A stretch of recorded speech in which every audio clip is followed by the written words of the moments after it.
couture quilters and couture crafters. It's your girl Matt Cox here with MA Couture Crafting, and we are about to embark on a journey of 3-yard quilts by Donna Robertson. I am obsessed with her, or just, oh, I think she just got it right. I'm obsessed with 3-yard quilts. I can't stop. I don't want to stop. I think if you are a confident beginner, I don't know that I would say that these are just the best right off the bat beginning quilt tutorials, just because there's no real tutorials other than a woman named April's story who's like on a journey where she can't stop either. Like, it's apparent that she's addicted to. And then there's me, and then I really didn't see anybody else. Donna Robertson does a ton of videos, but they're not really showing you how to put the quilts. They're not showing you how to put the quilts together. They're showing you a ton of different kits that you can buy, which are really cool. You guys should definitely go check her out. No affiliation to me whatsoever. She does not know I exist. Nobody knows I exist. I have 5 followers, whatever. But I just think that this is just such a cool concept to be able to go to the store and buy 3 yards, especially if you go into stores and you get that overwhelmed feeling and you're like, where do I start? All you got to do is grab 3 that you like a really nice focal, and then 2 that go with it, a light and a dark, and they really don't even have to be that. It helps if it's a light and a dark, but it doesn't have to be. And then bam, like, that's it. Like, you're ready. You can do a quilt top. You can't do the whole quilt, but you can do the quilt top. If you have a 3-yard quilt top, you're probably going to need to grab about 3.5 yards of backing fabric, and then you know, you're batting, and then you've got yourself a quilt. But the concept is great. And then she shows you how to enlarge the patterns. So she's got about, I don't know, like 10 books, and I have 5 of them here. And again, I love them. This particular pattern that I'm talking about today is going to be from Easy Peasy. It's called Easy Street, and it's going to be the one in the top, the red one in the top corner. That's the one that I decided to do. And today I'm talking about how to zhuzh up a 3-yard quilt, because like I'm telling you, it's simple. Three fabrics, bam. But what if you want to use more fabrics? So the size that I've decided to do is a twin, and she shows you how to enlarge a twin. But my only issue with her patterns, this is a really simple one, I don't mind showing this. My only issue with her patterns is that where she shows you how to enlarge it, like, show me. Go on ahead and break this down and show me exactly what each square should look like. I mean, I already have this one up here. And also, this is a lot of words. I wish they were bullet pointed or something, or broken apart. I get a little confused when I get into all the word section. It's just a lot jumbled up into one section. And I wish that it was bullet pointed out the same way that she does about how to cut the fabric. I messed up cutting fabric for one of my 3-yard quilts because I was supposed to be cutting for a twin, and the twin instructions are over here. And if you're following a portion of these over here and a portion of those over there, it gets a little confusing, but that could just be, I'm not that smart. Like, could just be that, right? It could have just been that issue. I don't know. But I'd love for this section with all the words to just be broken down into maybe some bullet points. And I'd love for you to tell me which direction to press my seams. I don't feel like that's too far of a stretch. You can just throw some little arrows in there. But other than that, 3-yard quilts is the way to go. So I zhuzhed this particular one up. And the way that I did that is, of course, I was doing a twin. So that's going to be a little bit larger. And so that requires 2 kits, or 6 yards of fabric. So you double it. And then if you want a king or a queen topper, you'd need 4 kits. That's the recipe. And it's a great recipe. I love it. So for this one, I was doing a twin, and I wanted to zhuzh it up a little bit. And I was thinking, well, what's an easy way to do that?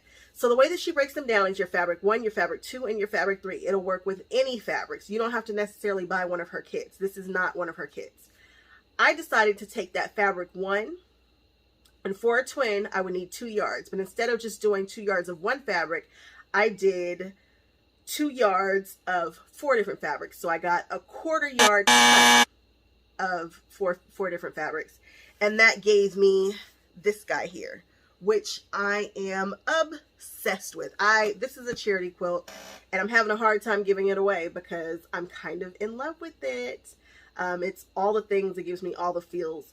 I also zhuzhed it up with using applique.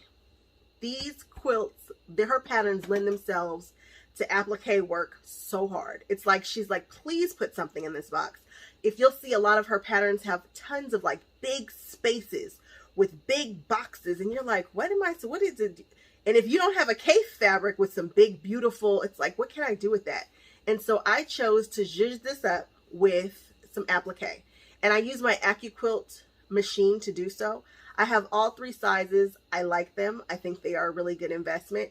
And I knew that once I started using them, like, it might be over because they're in my wheelhouse. I feel like they're very, very similar to paper crafting machines that do the same thing. And an Accuquilt machine is a die cutting machine, which I demonstrate while I show you guys how to put this pattern together. But I think that a great way to zhuzh up any of the 3-yard quilt patterns, just to give it a little extra something, because they are simple, they're fast, they're cool, but I think that you can just kind of bump them up a notch if you change out the fabrics. And one way is to just keep it really simple. Don't go and try to change out 1, 2, and 3. Just grab one fabric and then split that up a little bit, and then play with the pattern and really get into these 3-yard quilts and explore and see what you can do with a really easy formula. Again, it's easy. It's 1, 2, 3 colors, the fabric, just the 3 fabric yards, and you can make them. And then for this particular one, just to zhuzh it up, I went ahead and divided those into 4 quarter-yard cuts, and then put 4 different colors in the fabric, one spot. And then I went ahead and added some applique over it, and it really just bumped it up a notch. Let me know what you guys think of this quilt. If you haven't done so already, please like, comment, and subscribe. All I want to do is talk to you guys. You guys are my people, and there's only 5 of you guys out there, so I'll know if you don't comment or like it. All right, guys, thank you so much for checking me out and hanging with me, and I will see you guys on my next video. Bye-bye. Okay, my couture peoples. Yes, that's my brother's foot, because I take my pictures at his house and he's always in his spot, and it's his house, so I can't throw him out of his spot, and he was asleep. So yeah, that was his foot. So like I said, I'm grabbing the half-yard cuts of that fabric. You see that I have a little bit more of some and a little less, but that's because I have been using these same fabrics for 3 different projects, but it was all, I worked it all out. But trust me, you can do this quilt with 4 half-yard cuts of a fabric. You just have to figure out which one you are going to zhuzh up, which I chose the one in the fabric 1 spot, the focal fabric. So I am cutting this fabric. I cut so much of it, I did not calculate this properly, but I gave away all those stripes, and I hate that I did it, but what was I going to do with a bunch of those? Who knows? So in the pattern, it asks that you take the strip and line it with some other strips with your background fabric, and that's just what I did. I just switched out the focal fabrics. And then you're going to do what they call subcutting and cut it down again. So I sewed those orange strips onto the panels, and then I cut them down, and this is what's really going to make up the main blocks of the quilt. You'll notice that a lot of her quilt patterns, she has like one big block that's really just about a focal, and then some smaller blocks that are actually pieced, which makes these quilts go together so quickly. You just like one big square and then a pieced square. I like that. So after you sew the orange on the sides, then you're going to go ahead and sew the orange on the top and the bottom too. But you just have to do it for all of your strips. Now, I really planned this one out. So I had some graph paper, so I knew what color was going where and how many of each color I needed. And these are some more of those background squares, and I need a ton of those. And I just sewed one of those strips onto one side per the directions. And this is me busting out the graph paper and really picking what colors are gonna go where. And that was the sides that were sewn onto that square. But each color has a corresponding little color, a little block. And again, I planned mine out. You know, I figured which ones I wanted in what spot, but this is just me zhuzhing it up. You can do whatever your heart desires. It's just that I love these quilts so much. There's so much that you can do with them. And if you are into giving away quilts, you could do one of all of her patterns and do very, very well. So now I am subcutting again all these little squares. And then I will put them together in the order according. So I'm checking to see how many yellows I need. And I think I needed like 4 or 6 of the yellows. But I had it all mapped out. And so I'm turning that puppy around and cutting it some more. This feels very Beetlejuice right this second, which doesn't bother me not one bit. Those stripes feel, and this yellow feel very Beetlejuice. All right, so now we've got our colors. And then we just laid it out. It's not sewn together. I'm just laying it out to check the color placement to see if I like what we're doing here. And I do. I like it a lot. This quilt reminds me of M&M's, which is why I named it Covered in Chocolate. And the back, I put an M&M's panel because that tickled me. So after I laid that out, I was like, all right, now I need to figure out where these flowers are going to go. Initially, I thought I was going to put a flower in each of the boxes, but that's a lot of applique.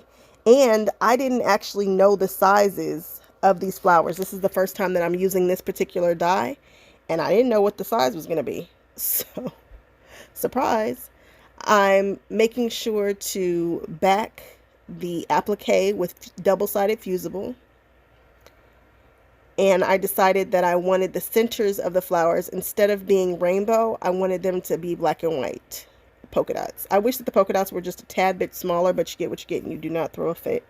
This is what I had on hand, so this is what we're using. And now I am placing, I did the same thing with the rainbow fabric, which is back it with some fusible. And you can stack these up, I think about 4 to 6 fabrics high. And so this has a little backing on it. So I think I do about 3. And just run it through the machine. Now one of those was folded, and so it overlapped a little bit. And I got that cute little shape.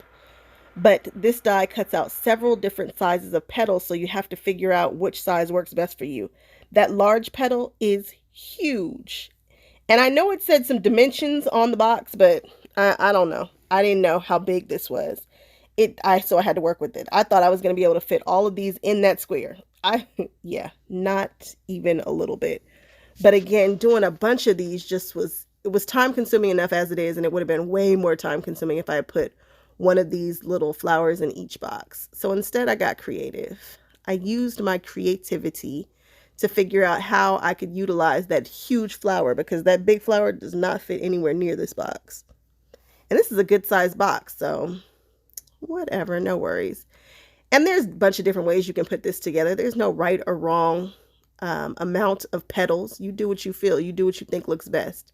And I have several different circle dies, so I just picked the size that I like the best. Even though this particular die only comes with one circle center, I chose another one out of a different set because I have a lot of different circles. And after I get it down where I want, I hit it with the iron, and then I just go over it. And I wanted this to have a little sketchy vibe. And the edges will fray after they get washed, which doesn't bother me. They won't fray super bad, but they'll fray a little bit. So it's definitely imperative that you sew these down. But I wanted it to have a sketchy feel, so I'm using black thread. And I'm just going around the sides, just little by little, tracing it with black thread, 50 weight. You guys know sometimes I like to play with 12 weight, but for this, it's just good old 50 weight cotton. And I'm not doing anything special. It's not a special stitch. It's just a straight stitch. And I'm not cutting the threads. I know that the middle is going to be covered up, so I don't care if I've stitched in the middle of this flower. It's going to be covered up anyway by the polka dot round that we just cut. Be sure to know the iron settings that you're using. My iron gets so hot that it doesn't fuse down sometimes, so I have to be sure that I'm using the proper settings, which would be the medium. Although that iron recently died, I lifted it up and the whole top came off. We've had that iron for many, many, many years. It was extremely expensive, but now it's time to get another one. Okay, so we are going around this circle, and for this particular one, I'm using the blanket stitch. So you'll see it'll stitch, stitch, and then go over to the left, stitch, stitch, and then go over to the left. I love this stitch for applique, for raw edge applique. I think it gives it such a neat, whimsical, cool vibe. You can't see it very much, but I like this for circles. because I know that I cannot stitch around a circle very nicely. Be sure that when you're putting these blocks together, you know which sides are up, because they might not all just go however. And I wasn't paying attention, and I ended up having to pull one of these out and sew a Y-seam for the very first time. It worked out really well, and now I'm not scared of Y-seams, but it would have been nice had I done it right the first time. But I was thinking if I put 4 blocks together as opposed to the whole row, it would be easier when it comes time to sew around the larger flowers, because the larger flowers are not in boxes. It was nice to do the flowers that actually fit in the box, but those big ones are on the quilt. So I just, you live and you learn. That's what this is all about, the journey. And also be careful how you are pinning this, because of the way that it looks, you might get a little bit confused about which seam you're trying to match up, because there's several seams in the same place. And I do suggest pinning, because I don't know how, but fabric will jump out of place on you, and you'll think that you are going to make it to the end, and you won't.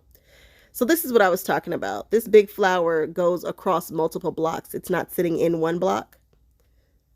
So if I had just done 4 larger blocks, it would have been easier to sew. But I was able to do it. It's not a big problem, not a big issue. Just something I thought about after I had already started working. So we'll put the center on and do the exact same thing. It's just we're doing it on a much larger scale now, because this is a big flower. Really like this flower. And we're just going to go around and do that blanket stitch.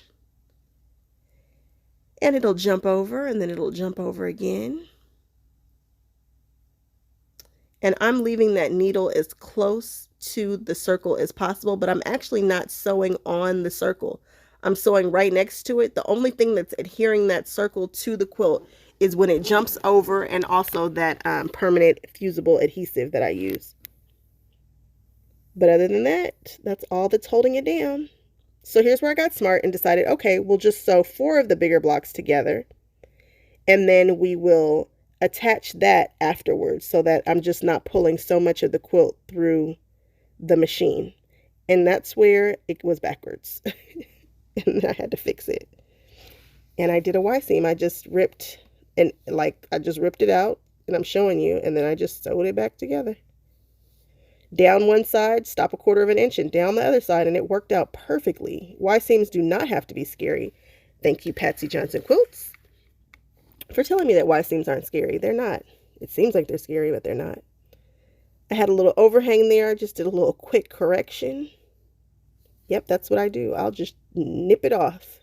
My fabric probably stretches due to the way that I'm pressing it, so on and so forth. So every now and then my blocks will have some overhang. And that's it, guys. Thank you so much for hanging out with me, and I'll see you on the next one.